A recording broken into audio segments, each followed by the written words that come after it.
Good afternoon, everyone. Welcome to the Breaking Free Show. We're so happy you've joined us this afternoon or this morning or tonight, wherever you are. People contact us from all over the world. We have guests from all over the planet, and we are glad you are here today. I hope you're all doing well. And just remember that anytime during this show, you have an open invitation to join in. So you can always call us, you can Skype in with us, you can chat in our chat window. You can do a lot of things, and we want you to engage. So please do that. And I'm going to tell you how in just a second. But first, I want to say hi to Amnon. Hello, Marilyn. How are you? I'm good. Did you have a good weekend? Did you have a good trip? I did. I brought my mama back. And for those of you who have watched my show before, you know my mother has been on many times. Yep. Once a year, she comes to visit in the summer, and she comes on. And it's been a lot of years, hasn't it? Yeah. So she is now 94. And hopefully the next couple of weeks around, she will be in as my guest. And she's fabulous, and I'm looking forward to her coming on. So here's Gloria. She'll be in soon. So anyway, remember, you can call in 919-518-9773, or you can come in on Skype, and that's computers. 2K voice, that will be voice, not a video, so you don't matter where you are and what you look like and the time of day or nothing. And you can come in our chat, just put your name, nickname, whatever you like, and ask questions, comment from there, and we will monitor it, and we welcome you any way you can. So on with our show, and today's going to be fun, and you're going to learn a lot, you're going to experience some things, and, for me, one of the most important things is the story. I love the stories. I love people, and that's where our humanity connects. That's where we find out about ourselves. That's where we understand the planet. That's where we rid ourselves of judgment. I love story. And today we have a pro at storytelling. So let's welcome to our Breaking Free stage, Alexus Rhone. Hey, Alexus. Hey, Marilyn. How are you? I'm good. How are you? It's a good day. It's a good day. So, Alexus, tell everybody about you. Then I'm going to tell you how I found you. Yeah. Because I don't even think you know that. That's a story. That is absolutely Yeah. Yes. So I have been storytelling officially since 2001. I actually was employed with Enron North America. And I found myself out of a gig probably about a year or so before everyone else lost their assignment. And I thought, what do I want the rest of my life to be about now that I have the chance to break free from the corporate grind? And I decided that I wanted to tell stories. And I wanted to tell stories initially to reluctant reading teens and preteens. And then just the more I grew, the more my desire to expose others to story grew. So it just became very, very expansive. And went to seminary and did a lot of study on theology, the theological exploration of guilt and shame specifically. And I wanted to help people to unmask those shameful spaces that they've been. And I feel like the most palatable way to discuss anything that is difficult is simply to tell a story. So no judgment, and just helping people to do that. So now I have a new project, Truth Meets Story, expanding empathy one story at a time. Okay, so let me go back a minute and clarify for you something. First of all, you said teen, preteen. Why did you focus on them first? When I was ministering as a... Oops. Well, that would be a good answer, wouldn't it? Okay, well, I think is that lost internet or there she is. Okay, we just lost, Alexus, we just lost your internet. So I don't know where it's back, I know, but I don't know where you started talking. So if you just start at the beginning of answering about the teens. Okay, yes. So think about it a second. I just want to say one thing. We have somebody online. Let's see first who it is. Okay. Hello. Are you there, caller? I was kind of worried about that. This phone number, listeners, this phone number that you have is not for listening to the show. This phone number is to call in and make comments or participate. To listen to the show, you have to do it on the internet, and you go to nissancommunications.com You click on the watch live or /live after nissancommunications.com. So now go ahead. Okay. Okay, so teens and preteens, why? Yes, teens and preteens. At the time, I was mid to late 20s, ministering to a group of girls that had a lot of guilt and shame about things that they'd done, even in their little young lives. And so they would be very afraid and wanted to sort of act like they were angels. And I had a hard rule. Hey, listen, don't act like you're angel around me. Tell me the truth. I can handle it. And so when they saw that I could handle it, and that I wasn't judging them, I was actually cracking up laughing. And then I began to share my own personal stories. Like, you call him Tim, I called him Joe. It's a thing. And so it just became this deal where let me help them to understand the power of story and how their stories are not as shameful as they think. And so that just happened to be where my entry into story came from. I was ministering to a group of young girls, and they were the first ones to help me unmask the power of story. Okay. So location. So now I'd love you to tell us what it means about the power of story. Why is story so powerful in general? Yes, in general. So I think I can better illustrate that through a fable. Now, I deal mostly in true first-person narratives, but there's a very popular fable, and it says Truth was walking through the village, and whenever Truth went through the village, everyone ran away. The mothers would grab their children, cover their children's eyes, rush them into the house. The old man would scoff. The young man would point and laugh. This happened to Truth every time Truth walked through the village. So Truth decides, that's it, I'm done. I'm not going to deal with these people anymore. Disappears into the forest, and that is where Truth meets Story. And in meeting Story, they decide to re-enter the village together. And now that Truth is dressed in Story, all of a sudden everyone is crowding around. Well, why now? Because no one likes a naked Truth. Mm-hmm. I have found in all of the ways that I have tried to just to share truth, to give the gifts of my insight, you always kind of end up with the us versus them kind of scenario. There's this battle. But when you put it in a story and you just say, hey, here's how I see it, then the story just becomes that much more easier to receive. And so that is the power of story. I think with a lot of our visceral vitriol that's happening in political discourse in our communities, just feels like everywhere we are all fighting. Mm-hmm. And when we're on our positions, we dig in our heels. Mm-hmm. But when you start to tell a story, everybody almost goes back to that kindergarten story circle. You sit down, you cross your legs, you listen.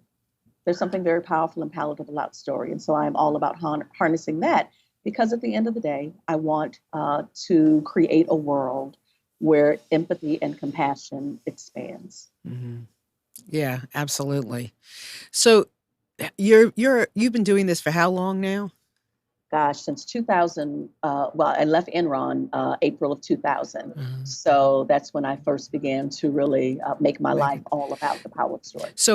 So when people get up, or when somebody's holding on to something, holding on to shame about, mm-hmm. let's say, being promiscuous, yes. or taking drugs, or yes. whatever it is, okay.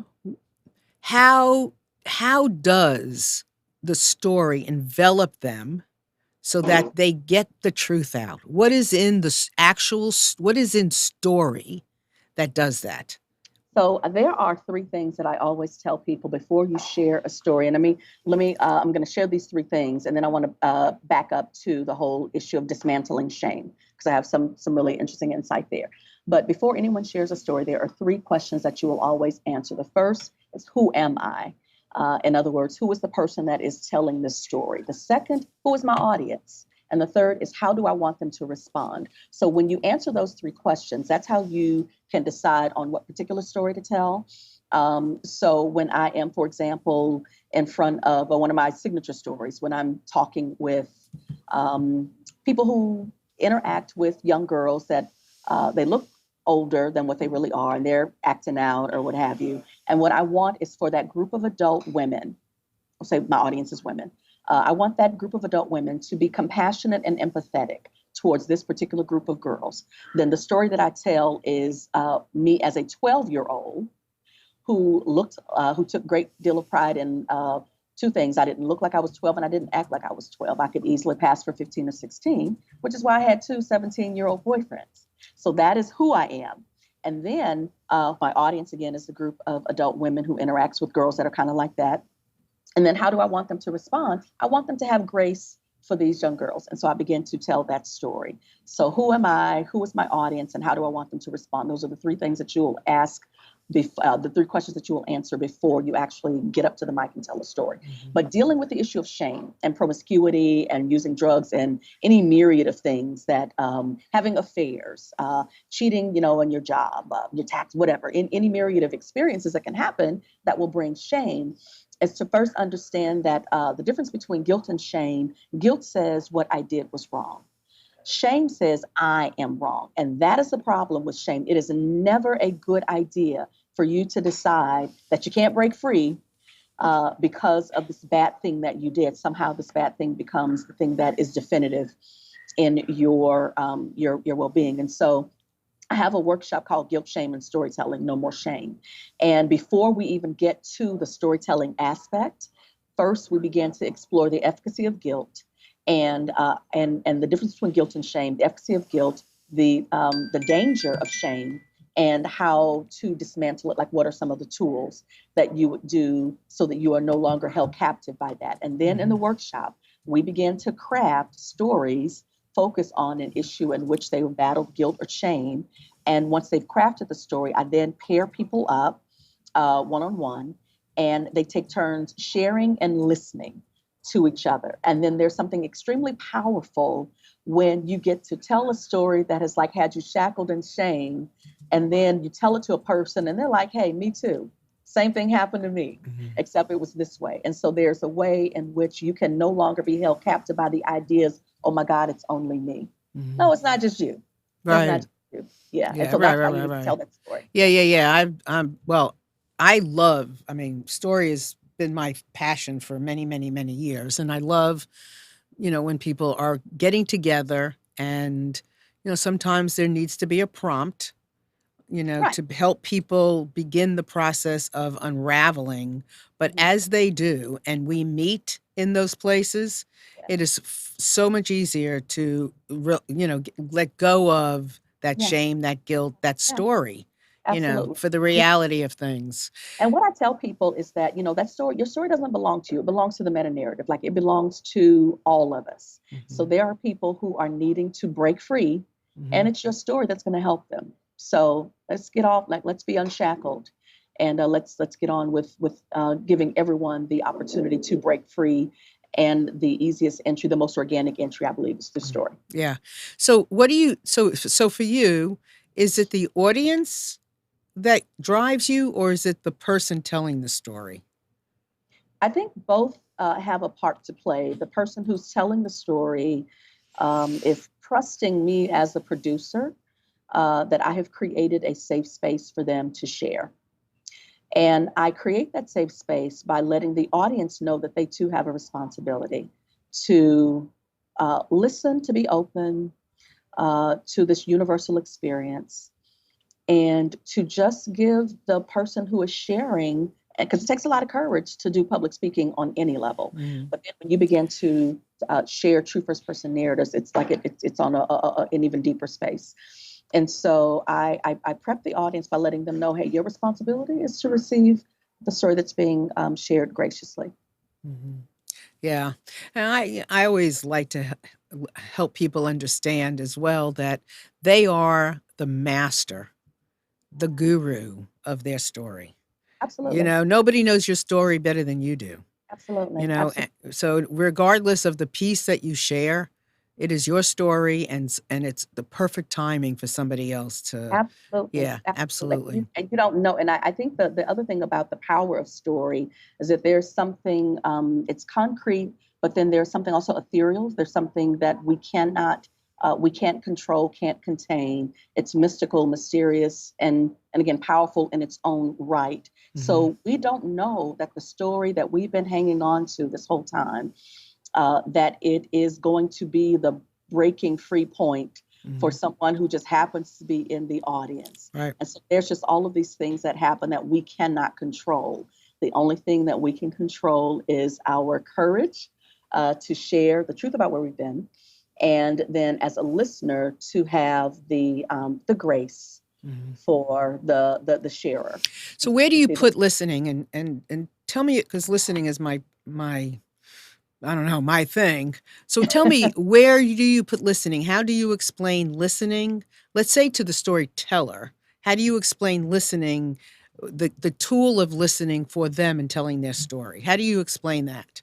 Explain that to the audience? To the person telling the story. For the person telling the story, I actually focus more on the benefits for them sharing and the mystery of what we don't know. Because the truth is, we cannot control what people will hear, how they will listen to what is being shared.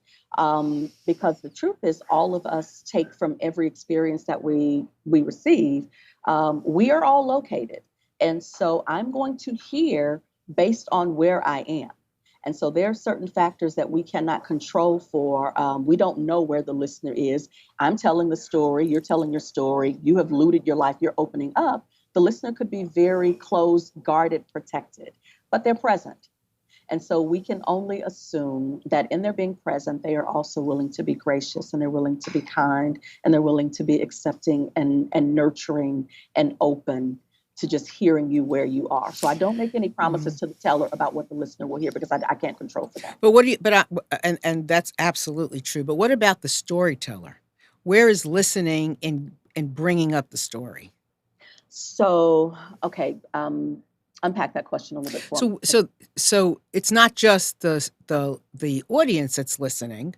The storyteller is having to listen to bring up the story, to be able to connect, listen to connect to the emotion that's coming up. How do you, yeah, but I mean, it's very important for the storyteller to connect with their listening so that they can be present and if the emotion is real, to be in the emotion. How do you help them understand that? Helping them to understand. Yes. Okay, got it. So listening. I'm sorry. Yeah. Listening to their lives. Yeah. And so, well, there are a couple of things. The first is that when I'm with storytellers and I am coaching them on how to tell stories, I recognize that that is a very sacred sharing that's happening. And I am also very careful to not take them to where they are not ready to go. I tell people going into a situation, if this thing that you are sharing, now granted, I'm a safe person. I'm a safe space. So I'm not going to go out and put your stuff out there. But if you are sharing something that is less than a year old, then I don't encourage the public telling of that particular story. I think that there are some principles that are in play that would just say, let the story marinate for a little bit more. But if there has been a lot of distance and there is still a raw, visceral sort of emotion, then we will explore, what is that about? Does that mean, is that life saying it is not time for you to tell the story? Or is that life saying, you know what, all of these years later, this thing that happened, it still sucks. It's still painful. And yet there is still something that doesn't necessarily mean that it should not be shared. But when I'm dealing with adult storytellers, I say, hey, you are in control of your life and then the stories that you tell. So if this does not feel real or right for you, if it's still too much for you to share, if you are listening to your life and the emotions are still too deep and you choose not to, then so be it. Now, I did have one person that I coached for a storytelling event at a Methodist church. And the story was so powerful, and it was spiritual, and there was mystery that was involved, and there was this powerful healing that, he couldn't explain, and wanted to be able to let the audience know, hey, listen, I don't know how I got to this. I just know that this is my reality. And so as he was sharing it, even in our coaching time, there were parts where he just, got really emotional and just broke down, and I just sat there and I gave him the space to listen. But I did not, once he was done with the full telling, what I said to him was, if telling this story does not feel life affirming for you, then feel free to tell me, no, Alexus, I'm sorry, I can't share it right now. That is perfectly okay. But if you are telling the story with these deep emotions because it was just still that deep and emotional for you, then I say, let's tell it. But you decide if it's time. Right. And I'm going to make room. I'm going to prep you. I'm going to coach you. And I'm going to prep the audience. It's going to be good. Yeah, that makes perfect sense. So I just want to remind everybody, please feel free to call in. We'd love to listen to you if you got a story to tell, something to share. You want to know, starting can be difficult, but sometimes, a lot of times, once you get into the story and you're rolling with it, it's so much easier. Sometimes it's just the beginning. But please feel free to call us at 919-518-9773 or connect with us in Skype, and that's computers, that's plural, then the number 2K voice, and then you can also join us in our chat. Just put your name, nickname, whatever you like under the window, and you are more than welcome to communicate with us there. So in your storytelling, can you give us a little sample of, a moment or two of a story and how you share stories? Yeah, oh my gosh. So, again, I always first consider who is my audience, and I want to make sure that the story that I tell is relevant for that particular audience, that it will be meaningful. I love when my audience laughs. I love when they connect the dots and they're like, wow, I thought it was just me. And I have a ton of, there's a workshop that I called, it's called the five stories every brand must tell. And I base them, I base them on the ways in which I have done my seminary studies. I wanted to be able to clearly like tie in some of that training, and so I have the five stories: Genesis story, Exodus, your desert wanderer story, prophetic hope, and then the pinnacle peak. And so in the Genesis story, it is what is it that story is what originally sparked your passion for that particular thing. For me, what sparked my passion for writing, for example, the first four books I wrote actually were for a young adult audience, for reluctant reading teens and preteens. What is it that sparked that passion? Well, the passion was sparked when I was about, 11, 12 years old. I hated to read. I felt like the books that were out, none of them looked like me. The characters didn't sound like me. They didn't live in neighborhoods that I lived in. But one of my really good friends, her name is Renee Porter. She's actually a librarian in the Fort Bend School District in Phoenix. In Texas, Houston. And she was an avid reader. And so she gave me a book called Rainbow Jordan. And in that book, it's about a girl who was 15 years old, lived in Harlem, New York. Her mother was a go-go dancer, and she would leave her kind of unattended. And Rainey had a boyfriend that was trying to pressure her to have sex with her. And, she was having to go in and out of foster care. And it was just like all this crazy drama. And I was like, wait, they got books like this? And so the first thing I did was I read everything that author, her name was Alice Childress. I read everything that Alice Childress wrote. And then all of a sudden I began to comb the library shelves for other books that were just as interesting. And before I knew it, the stories no longer had to have, they didn't really necessarily need to look like me. Just needed to be good stories.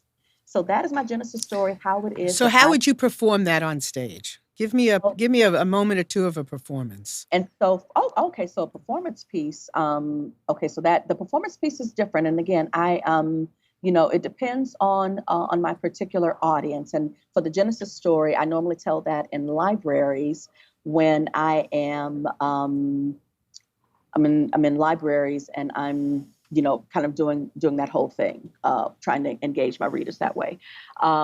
So one of the stories that I would tell on stage would be what I call the 15 letters on the plaque. I was in 2000. January of 2000, as a matter of fact. I was a young professional, I was about 7 years out of college, and I was planning to do the whole corporate career, and I was going to be big on the scene, and I was going to make big money, and everything was going to go well and right in my world. And so there was one particular company that when you lived in Houston, if you had this company on your resume, you were going to be able to write your own ticket. And lo and behold, I got a job offer. And on January 2005, I walked into the hallowed halls of Enron North America. Enron did absolutely nothing low budget. Everything was kind of over the top. All of the other jobs that I had ever started, my new employee orientation would be in a HR conference room. And at Enron, it was at a 5-star resort down the street around the corner from the corporate headquarters. And so we had breakfast, and it was served on china and cloth. And I mean, it was this amazing, really interesting space. But then I entered the space, the glass doors part. I walk into the halls, and I am amazed by all of the opulence. But the other thing that struck me was there were plaques that were posted all throughout the atrium. And the plaques listed the 4 core values of Enron, 2 of which were ethics and integrity. I get on the elevator, take the elevator to the 27th floor where my office was. And as I exit the elevator, I enter my new office. I'm walking down the hall, and I'm immediately met by one of my new coworkers, and he stops me in the middle of the hallway, and he says, "You're Alexus, and you've just come over from an investment firm, right?" I was like, "Yes." He's like, "I'm going to test your worth as a recruiter." And he cocks his head up and he says, "Did you bring the employee directory with you?" And I stopped. I'm like, "Well, no, our employee directory was online." So he thought about it, moves out of the way, and he lets me walk down the hall. And then I also thought, and plus, that's like proprietary software, that's illegal. So no, I'm not going to do that. I kid you not. As I turn right to my right is a library of corporate directories that all of the other recruiters had brought over from other companies. Wow. And I immediately thought, ethics and integrity, huh? On my first day at Enron, I began to question everything. I handled everything very, very carefully. There were administrative assistants who touted having $1.5 million retirement portfolios. Well, of course, all of that was in Enron stock. There were people who had left, who had said that they forego doing their dreams because they're like, "Oh, we want the stability that Enron provides. We will retire in a year or 2. So there are all of these different things that people forsook, and they kept trying to get me to invest, to go deeper in. And there was something in my spirit that said, "You said ethics and integrity was a thing, and I'm seeing up at the start of my first day that it's not." So I walked and I treaded very carefully. I only worked with them for about 5 months, and in the end, I was able to leave because I was able to start writing. I was married at the time, and it was going good. But what I realized at that point was that ethics and integrity is more than 15 letters on a plaque, Right. and so the history of all of that that guides my life. You got out quick. I got out You right. got out quick. So that would be a story that you would do on a stage. Absolutely. And okay, got it. So Yeah. I think what's very important is for our, wherever you are, is to recognize that you can. And one of the things I think I want to, mention here is you can add drama. You can add humor. Yeah. And none of it is if it's true to your story, it's a green light. If it's, if you're forcing something, that's one thing. But it is okay to add, humor in a story that maybe isn't funny. Right. Absolutely. Right?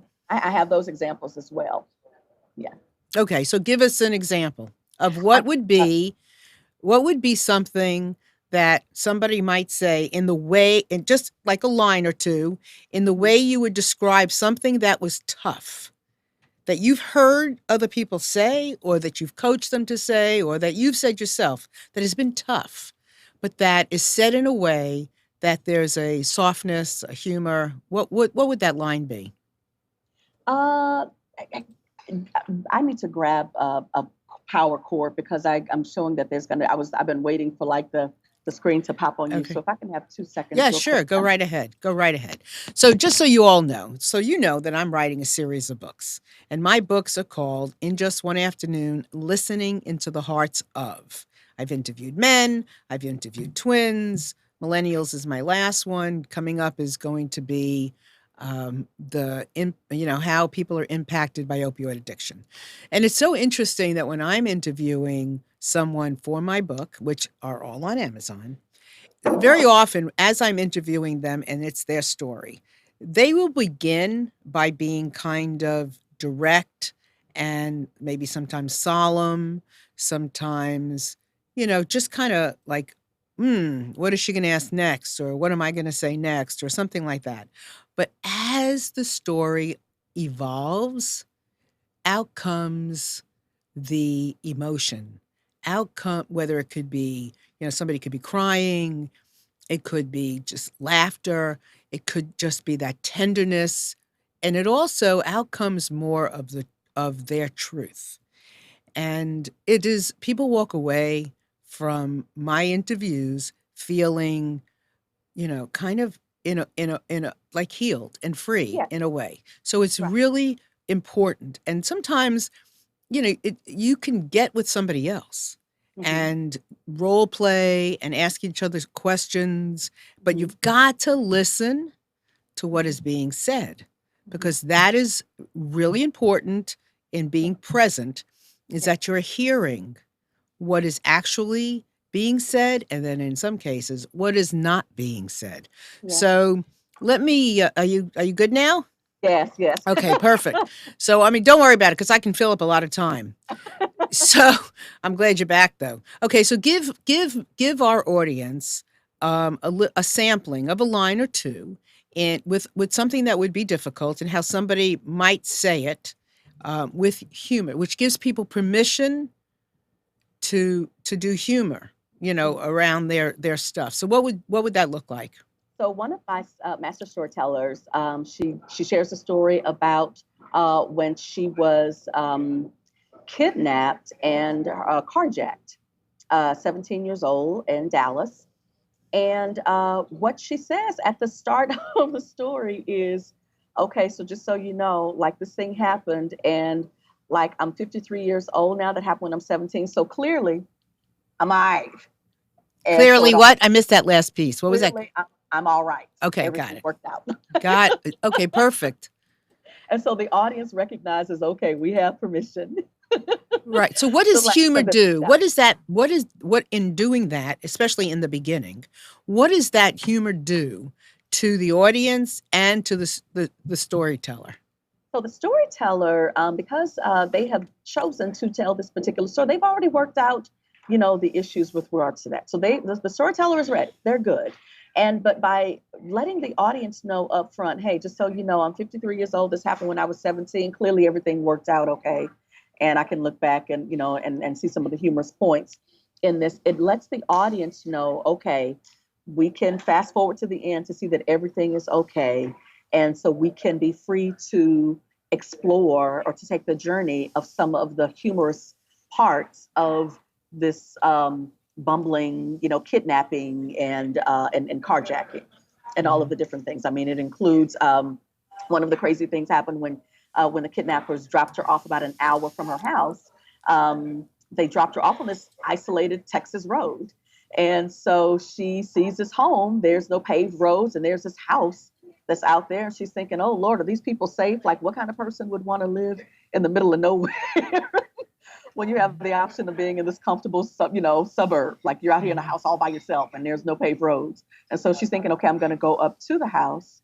But as she steps onto the property, all of a sudden, whoosh, these big spotlights come up. And then she begins to hear dogs coming, barking ferociously and big. And so what does she do? She takes off down the road and she's running and she's like, oh my God, I'm scared. So then she hears, so she is walking down the isolated road and she hears a car coming. She's thinking it's the kidnappers. And so she jumps into the ditch and she's trying to hide there from the kidnappers. Now, mind you, this is all under the cover of night. So while she's in the ditch, as the truck is coming closer and closer, all of a sudden she hears the sound of a rattlesnake. So what does she do? Jumps out of the ditch, and now she is in front of this truck. And so they're looking at her, and she's looking at them, and they're like, "Why is this young woman like isolated on this dirt road? Like, what is the story here?" And so when she's thinking that they're safe, she looks in the back of their truck and she sees this big gun. So what does she do? Takes off running. Mhm. And so she just cannot catch a break. She's thinking. So as she's telling the story about how she was trying to escape from kidnappers and get home safely and all of that, she has encountered rattlesnakes and dogs and lights and guys in a pickup truck with a gun. and she doesn't know who can be trusted. But it turns out these guys were her angels. When they saw that the issue was obvious, that she was in distress, they drove up further. They let her see them take the gun out of the window of the truck, toss it in the bed of the truck, and they approached her with their hands out, saying, "Hey, we are safe. You can come in, and we're here to help." And so they drove her to the police station in Dallas, where she was reunited with her family. But all of those things, when she was going through them, of course, they were tragic.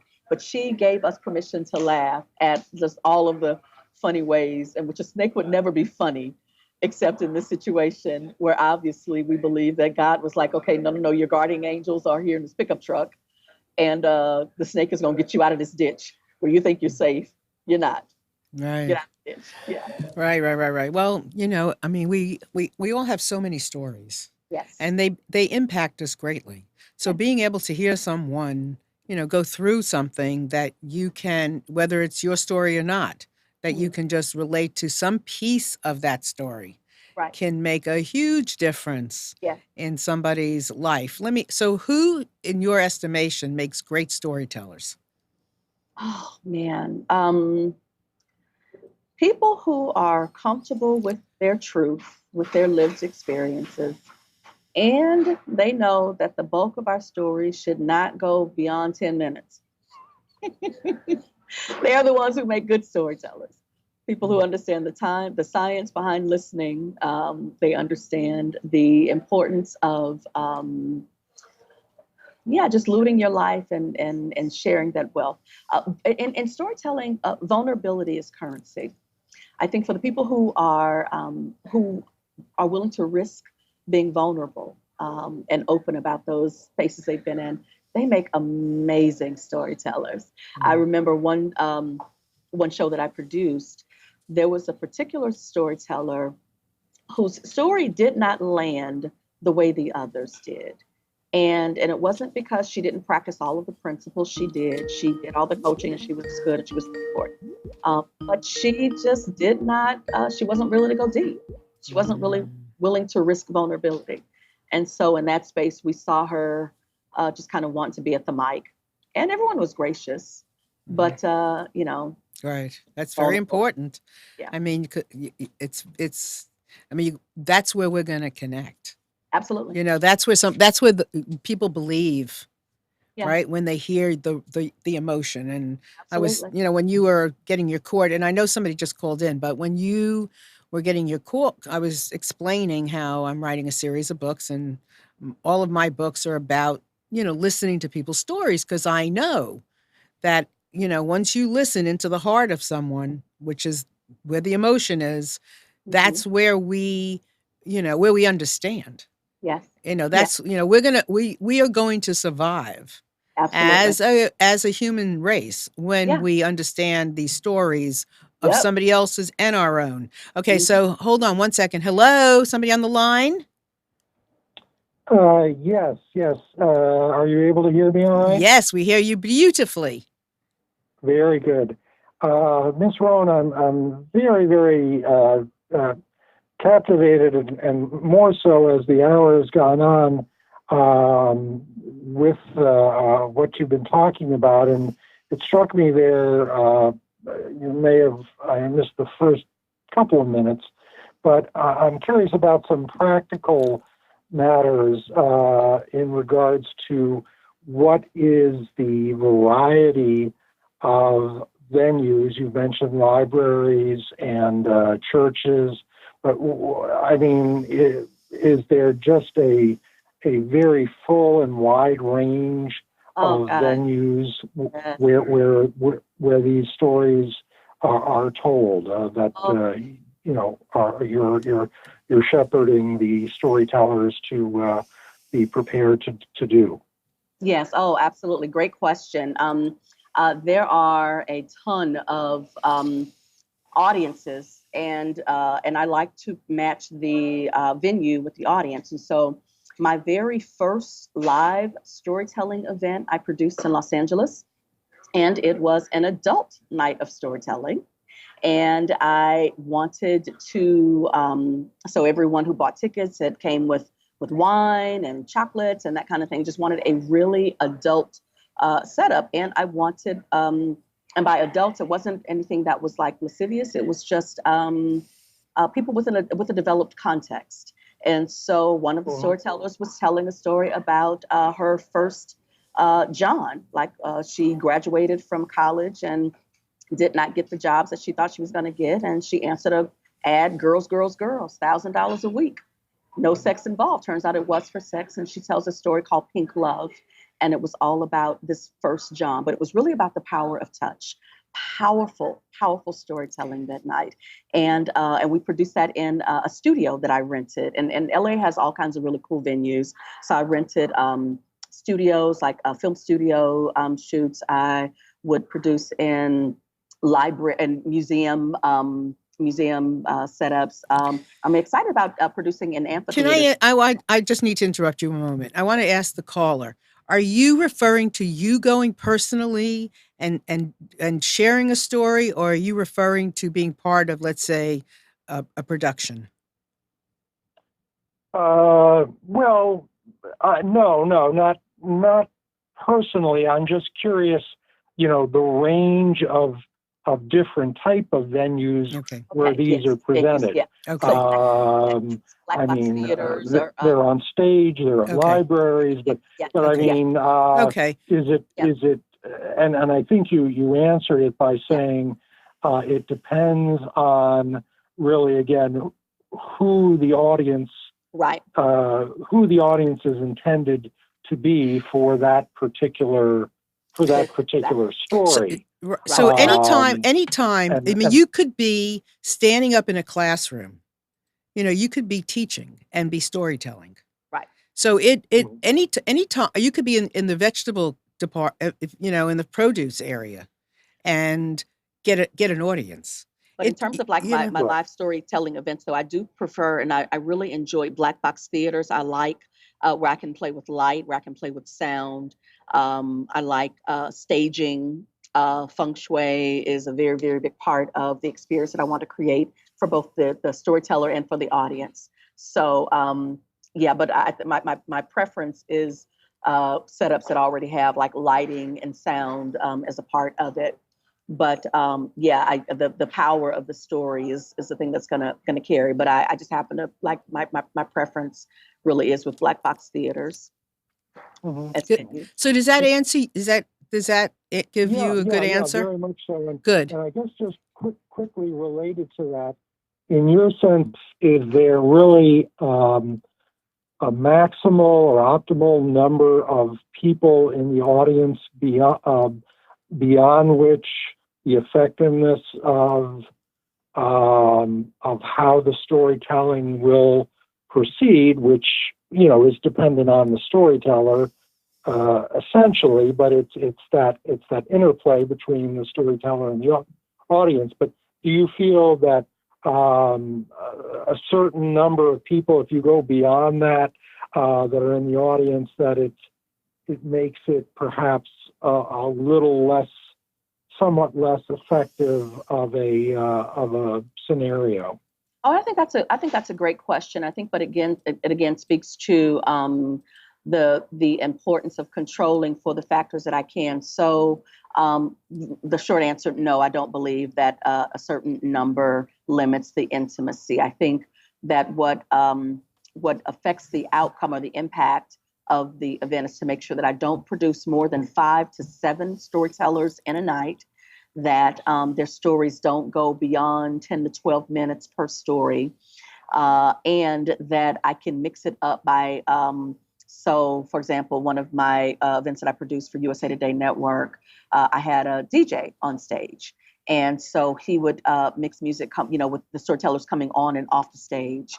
And he created sort of the ambiance that we wanted for the event, pre-show, and then post-show, there was the celebratory music in that way. So it's those kinds of things that I think impact the intimacy, not so much the number of people that are there. Yeah. Can I ask you? I want to just excuse me 1 second. I just want to ask you: do you know Alexus by any chance? Are you intimate?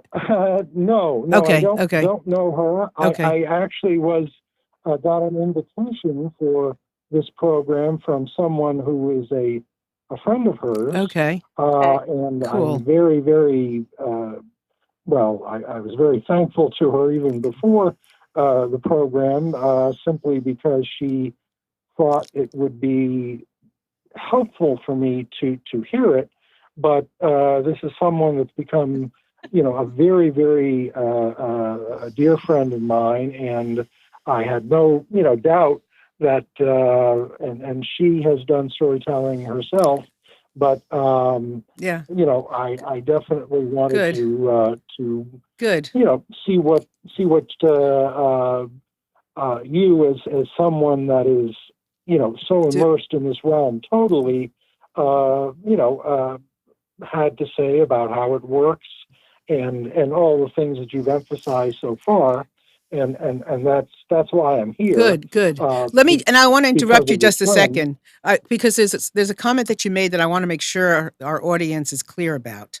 So, how many people are in the audience is really, it depends on what the storyteller's purpose is. Sometimes you can be in an audience of 1,000, right? And that could be great. But you also can be in an audience of 1 or 2 or 5 or 10 and impact them to because the intimacy is there. So when I come and I do the show, sometimes I will tell someone, and we get 8,000 live views, 7,000 live views, 9,000 live views, whatever it is. I feel privileged that myself and my guests can come into a room of 8, 9, 7, whatever it is, thousands of people that could be impacted by the stories that we're sharing. However, if I could walk into a room every single week and impact 50 people, that is also powerful. So don't get hung up on the numbers. Just know that the power of your story, the connection that you make with your audience and the connection that you make, that you hear with telling the story, because I don't care how many times you tell the story, there's going to be something that shifts in that storytelling that is going to be very important. So even if the story is something that you've told over and over and over again, each time the storyteller tells it, there's going to be another layer of connection to yourself. So it's really important to listen if you're storytelling, and obviously if you're listening as an audience. So don't get hung up on anything. Just get the story out. Well, let me say this to the, I think, because what I think I hear the caller speaking to in terms of numbers is, do you risk anything by having large numbers? And as a producer of live events, I want my shows to sell out. If I have 900 seats in the venue, I want 900 people in those seats. And if I have a venue that only seats 250, I want 250. If I am in a classroom, then of course, that's a thing. But speaking as a producer, I want all of my seats filled. I want all of my tickets sold. And what I promise, the promise that I make to all 900 people who purchase tickets and they want to be in the house that night, what I promise them is a night of intimacy, a night of candor, a night of curated stories that I have personally coached. And I believe they're going to make an impact. And the only thing that I need my audience to do is to be open to receiving the stories and the storytellers in the way that they come. So as a producer, I am mindful of, if I got a 900 seat venue, I want 900 people there. And I don't believe that we lose any intimacy. But Marilyn, you are right that every time you tell a story in whatever so I want to thank our caller for calling in. We love it when people call in. So please feel free. If anybody else would like to call in, please use this time, because you are bringing in more dynamics, which we love to have. And one of the other things I want to also add to the conversation is people tell stories in different ways. And when I have done storytelling events before, some people will show up with the guitar. Some people will show up with pictures, paintings. Somebody shows up with poetry. There's lots of ways of sharing that intimacy, that piece of your life with other people. And so, don't, again, this is a very it's personal. And And so any way that you can to Mhm. utilize your talent in telling a story that is going to impact yourself and an audience is what Lexus might do it one way, and that is fabulous. And we need several ways up the mountain to get the Yeah. stories out. That's why I want to add that. So Lexa, go ahead. Yeah, I was going to say that the thing about true first person storytelling, it feels like it's almost like a newbie on the scene because we've had storytelling in songs forever. We've had storytelling in poetry. As a matter of fact, I was deeply moved by the storytelling of gospel singer Yolanda Adams. She sang yesterday, it just really spoke to my heart. The battle is not yours, it's the Lord's. She's telling a story about what it feels like when you feel like you are in the middle of something that is very difficult and you want to handle it and you don't trust that you're going to handle it well. So she tells a story and reminds me, hey, you know what? It's not your battle. The battle is the Lord. I appreciate that. But I also Yeah. I mean, for the rap. mind Rap ever. is a form I of storytelling, right? love storytelling with musicians, with rappers, with poets. I feel like they've had access to the mic for a Mhm. very long time. Right. It's the true first person narrative. It's the person who says, oh, I'm ashamed of where I've been, or oh, nobody is going to be entertained, or this story isn't that interesting. Those are the ones that I'm like, listen, I am actively working to say, yes, your story matters. And yes, we need to hear it. And Right. who knows how it's not, how it will land. Absolutely. So so Chris has a question on here. Does your story need a title? If you're gonna publish it, like yeah. But whenever I'm introducing storytellers at live events, I just tell a little bit about them, and I'll give sort of a preamble to the story. Now, this person had a very interesting situation, when they were 17 years old and they were just washing their brand new car, and so that's not a story with a title. So no, I wouldn't say that would not be the breaker. Yeah. Right. But it depends on what it is again. Yeah. And, Absolutely. if you're being, if you're invited to present somewhere and it warrants a story, a title, Mhm. if you're writing a blog, Yeah. a I storytelling in a blog, you very Yeah, well, well might want but a that's title. exactly. I was going to say when you're publishing, yeah, you definitely want a title. But when you're coming to the mic and you're crafting a story that will be about you telling it to a live audience, I wouldn't say that it's a do or die situation. That story has a title. Although I did have this really funny situation. I was in a show at an art museum in Phoenix, and I have one of my signature stories. It's called Crazy Amy, and it's all about my crazy auntie and how people always assume, oh, your virtuous religious mother has all of the impact. I'm like, well, no, yeah, mom has part of my impact, and then the other part of how I'm impacted is by my crazy auntie. And so I tell the story about these two women who are so very, very different, but how their difference is has socially impacted me and how I am to this day a reverently irreverent minister because of my religious mother and my crazy auntie. And so that story is called Crazy Auntie, but I had to give it a title because it was going to be my picture and the title of the story on the screen. And that's also one that I will tell at stages on mics around the country. So that one has a title, but I don't go to the mic and say the title of this story is Crazy Amy, and then I launch into it. I just Gotcha. launch into the story. So here's another question, which is also a good one for anybody out there. Do you need to preface your story when you get up to the mic, to prepare people for, what it's going to be or what? Good question. Good question. So it depends on the audience. I feel like the role of the moderator or the MC for the night is to prep the audience for what they're about to hear. You've already coached the story, so you know what's coming. And so you just let the audience know, hey, listen, this is an adult night of storytelling. There will be no apologies given. We assume that everyone who is here has a developed context and they can handle the truth as it's going to be delivered. So that is about the most that I will say. But if someone feels like they need to come and to preface it, part of me discourages that because I don't want people to feel like, oh, okay, I can't be real with this story because obviously the teller is uncomfortable with sharing it.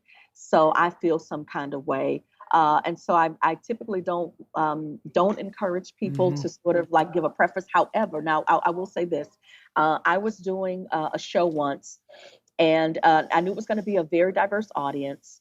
And I knew that there would be some people because the producer, she was very active in her church. And so a lot of her church members would attend this event.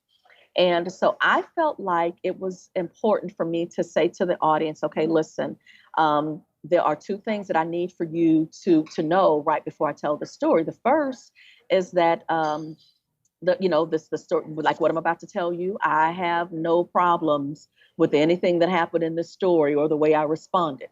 That was my first thing. But then the second thing was like, but it wasn't all my fault. So the audience just immediately is busted up laughing. So they knew that something was coming. And with that, I was able to tell the story. I didn't have to skip over any of the profanity that came with the story, with me actually telling it exactly as it happened.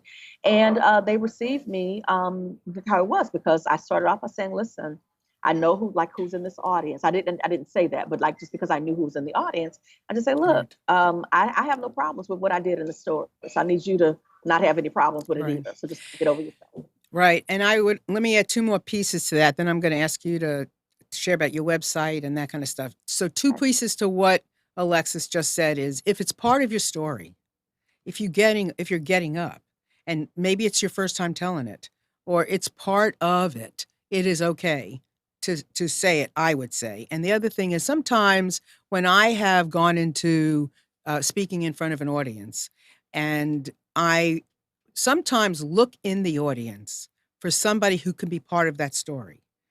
Sometimes I'll walk around and I'll just say, what brought you here today? And somebody will say, well, da da da da da. So I use that in my opening, in my lead in, whatever it is. I'll say, I came here today, blah, blah, blah, blah, and look who I met.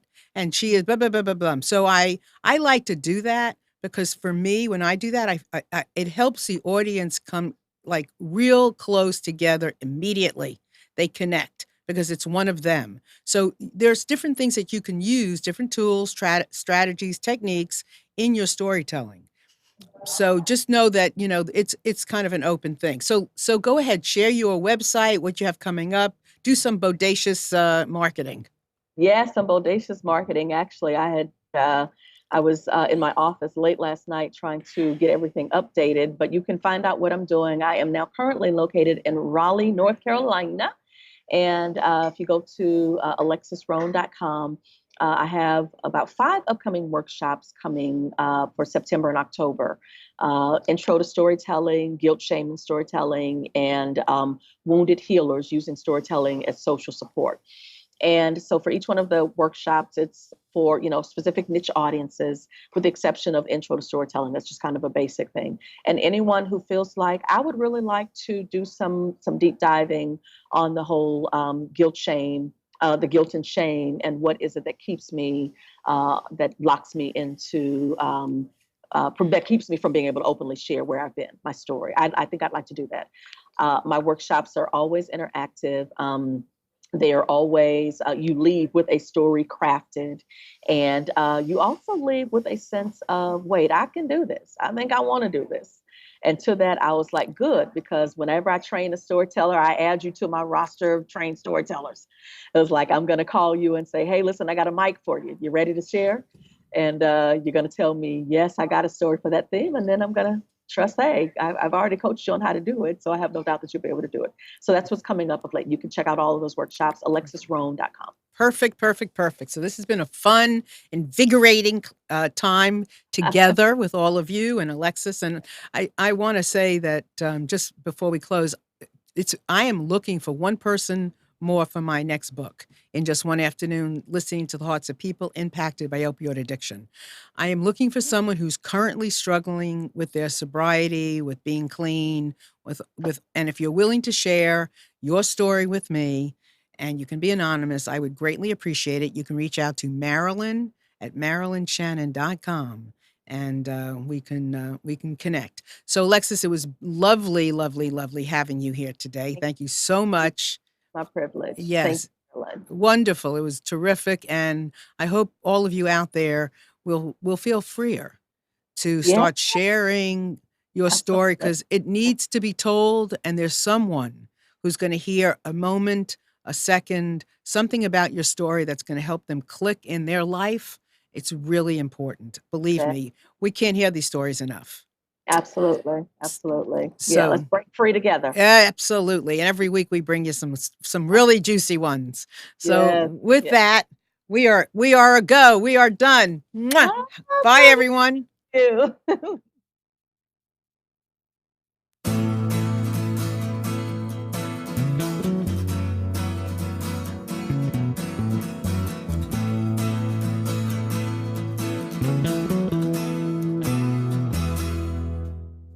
You are tuned to the Nissan Communications Network. If you tuned in too late, you can always watch each program in its entirety or download an MP3 audio file of it in the archives section at nissancommunications.com. Don't forget to subscribe to our YouTube channel, follow us on Twitter, and like us on Facebook. Sponsored by Telestream's Wirecast software, StreamingGear.com, Carolina Apparel, and DeltaForce.net.